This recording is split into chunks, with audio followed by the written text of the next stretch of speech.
Greetings, Kindred. I am Voivode Maquette, and welcome back to our World of Darkness and another episode of Level by Level, where tonight we are going through the presence disciplines, specifically Dread Gaze. This is a power that used to be a level 2 that has been brought up due to the fact that they have added Daunt to the arsenal. The book says, briefly exposing their vampiric nature, the user instills a single subject with utter terror. Mortals are cowed, run or freeze with fear, while other vampires either submit like whipped dogs or flee in a frenzied Rouse Check. So this is Daunt, but so much worse. This actually causes them to run away in fear, not just avoid you like Daunt does, but to completely flee your presence.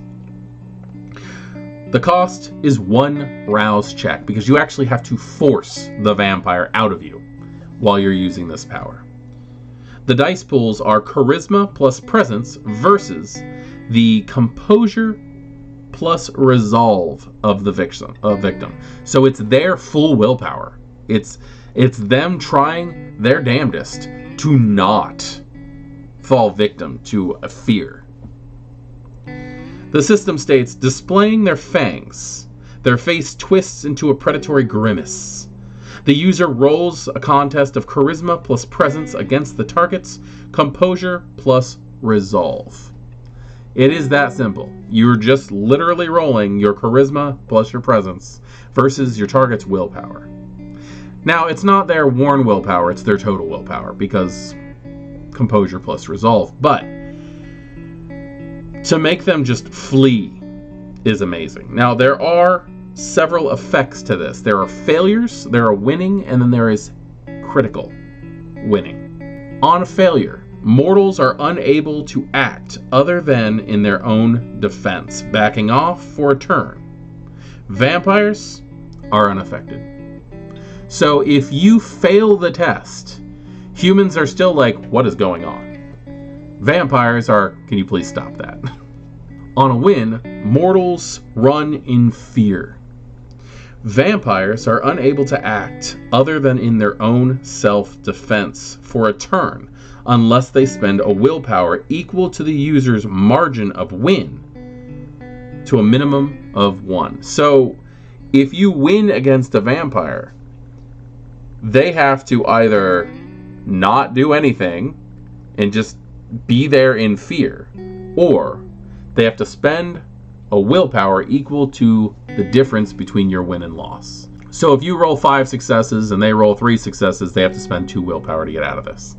On a critical win, mortals freeze or crumble into the fetal position. They're completely unable to move at that point. They don't even have the control to move their legs to get away from you. And then with a vampire, they must make a terror frenzy equal to a difficulty of 3. If they win, they're still affected as above, so they still can't move, but they don't frenzy, they don't run away. And the duration is 1 turn. So this is something that you just pull out for a momentary burst of possibly you being able to escape. And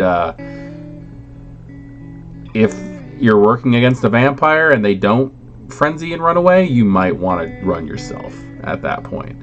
Who knows if you can actually take these individuals. But that is Dread Gaze. It really has not changed much. Some of the effects are a little bit different, but for the most part, it's pretty much the same as it was in the other systems. I like it. I like it that it's been bumped up to a level 3 from a level 2, because I think Daunt is one of those disciplines that just kind of fits into this slot. But I'd like to hear stories from you guys about using Dread Gaze and how it has either helped you or hurt you if anybody used it against yourselves. I am Voivode Maquette. This is our World of Darkness and the level by level playlist in the discipline Presence. This has been Dread Gaze. Class dismissed.